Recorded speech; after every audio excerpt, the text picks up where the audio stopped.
So today I'm going to be showing you my new practice hand that I have, and I really want to do a review because I'm not seeing any online already.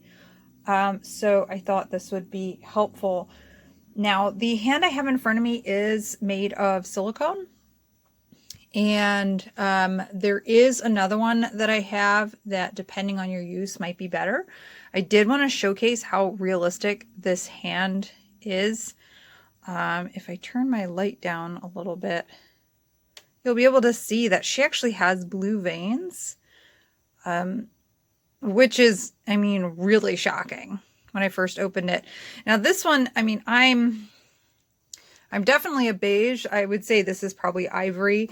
And in case you're interested, they do come in different shades. So, obviously you want to, we like to see ourselves in our work and identify with your tools, just like how I like to have pretty bottles for things. Is it necessary? Maybe not, but is it fun? Absolutely.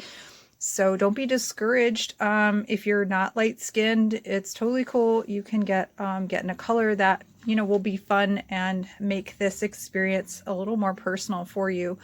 So while you're working, you can at least have that enjoyment that it's relatable to you, which everybody likes, no matter your skin tone. You need to be able to relate to it.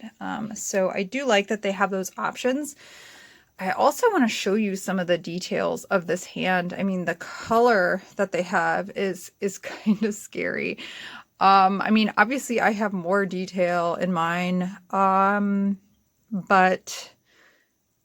yeah, actually my hand's looking pretty horrid right now. I have Irish blood, so I've got a ton of freckles and things on my skin, but really impressed with the coloration on like the fingertips. Which is very realistic. I was pretty shocked to see that. I do have a red iguana hand, and it doesn't have this kind of detail.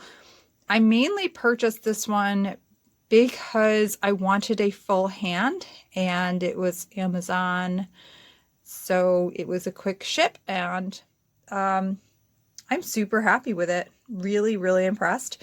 It is bendable. But the main reason why I have this in addition to the other one that I have, and I will show my other one.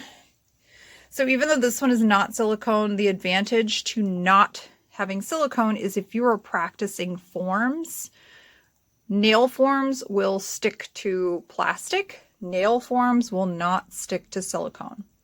So if you're trying to practice forms, I can link below this hand. Obviously, I've done a lot to her. But I can link below this one. This should be the one that you practice putting on your nail forms. This is the one that you're going to just practice your gel nail application and your overlays, that sort of thing. She does have that kind of touch when you're practicing with your e-file, which is also why I want this one, because of the movability of the fingers when I'm using the e-file. It's just a little too difficult with this being so rigid. I really have to like manhandle. And after a while of holding really firmly a finger like this, just so that you can file, it actually starts to like wear out your wrist. So again, there's no perfect solution. With silicone, people are saying to tape it so that you can put the form on. I struggled with that. Like I said, it depends on what you're practicing. If you're practicing your forms and building an extension that way, I would recommend this one. If you're practicing e-filing and just general, cuticle work and the kind of detailed stuff with some overlays, I think this is an excellent hand to use. Now, with that said, I just got her, and she's showing a little bit of talc on the black, which is probably not a good idea on my part. When you first get it, the silicone, it feels like a clammy hand. It's like not a good feel. So I just put some talc on my hands, rubbed it together, and then rubbed it on the hand. And now she feels like a human hand. It feels nice in my hand instead of feeling gross like someone who's sweaty or clammy, which it did before. So when you first get it, just put a little talc I think I got a little in between the fingers there, but a little talc on there, fix it right up. You want to wash her with a gentle soap, but honestly, they have a lot of instruction that came with it, which I was really impressed. The talc I did automatically because this isn't my first silicone piece, and it just made sense to me, but I saw they actually made mention of it in the pamphlet that she comes with. So really impressed with the customer education part, because I don't remember getting that kind of instruction with my other hands and silicone fingers. I don't remember getting that kind of detail. So another thing that a lot of people online are doing that I'm not in agreement with is, now these are not the tips that come with it. These are my own. I like oval, so I have oval and I put them in backwards to mimic a natural nail. The ones she comes with are white tips. I'm just not down with it. But anyway, what I don't agree with that everyone else is doing online is they're not securing these tips. Let me tell you, that is all fine and great if you are just painting some gel polish and taking pictures. But if you actually plan on using a residue wipe-off solution or alcohol, as soon as you wipe this nail, I've noticed that anything that goes underneath the plate, it just like the whole thing wipes off with you. And I just have found it to be extremely annoying, which is why with this one I did it, and with this one I'm going to do it, so I'm going to glue it down. With the other hand, I did use a gel form of super glue. I'm using this one because my gel form one, I use it for all kinds of things and I ran out. And this was a quick buy on Amazon. So that's the reason. I'm not like in love with IBD or anything like that. It was the cheapest that was for Prime, and so I got it. There's my reasoning. So by all means, get your own. They do also, and like I said, I was already doing this with my other hand because it made sense. However, once again, they have come through. They actually have it here, and they tell you, because yeah, anything acrylic or gel is not going to stick to silicone. So think of this hand like human skin, okay? If you get gel on your skin, obviously you're not supposed to do that. But if you did, you would do this and you would kind of pick it off. It would come off. It's not going to bond to your skin. And it's the same with silicone.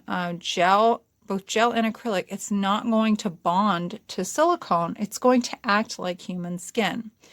So if you really want it to bond, you need to use nail glue, which again, this is so in line with the real thing.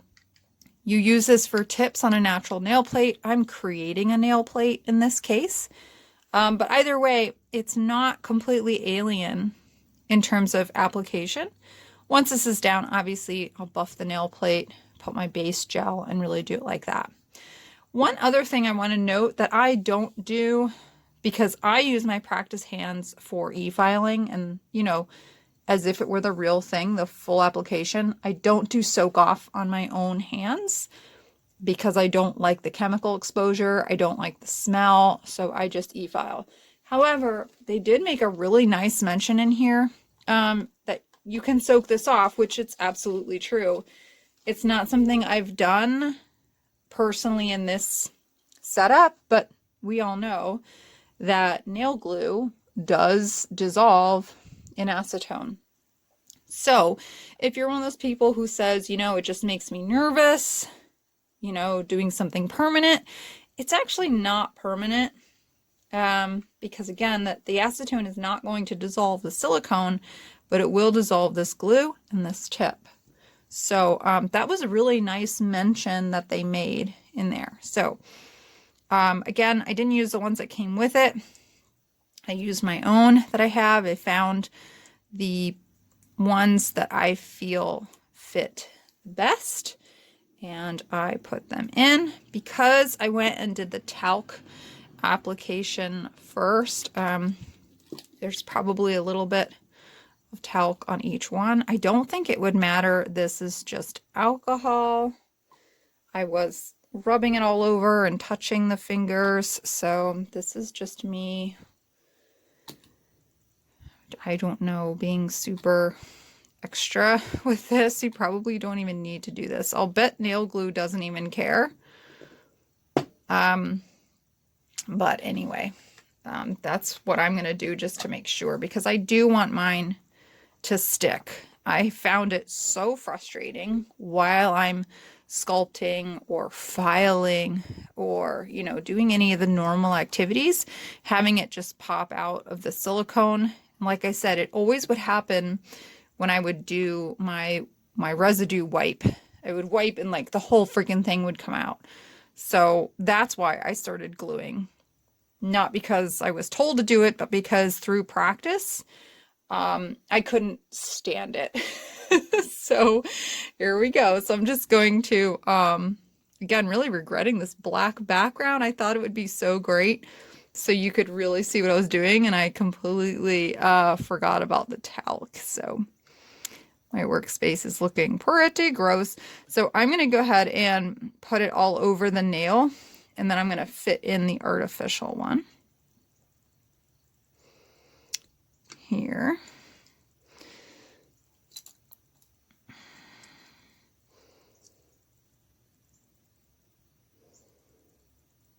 And we're just going to hold it down like that.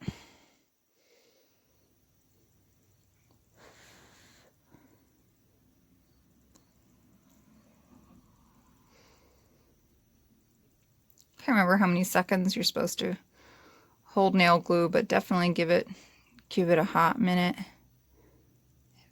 It's feeling secure as I kind of let off.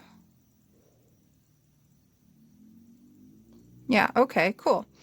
I think it's 10 seconds. I can't remember. I just hold it for a good while. Ooh, there's a little bit oozing out. Okay, great. And then I gave myself a little bit of an overhang, which is totally fine. When I do my own nails, I don't completely get rid of them. I always leave a little bit of a lip, especially helpful if you are going to put on a nail form, so you can make sure you put it underneath.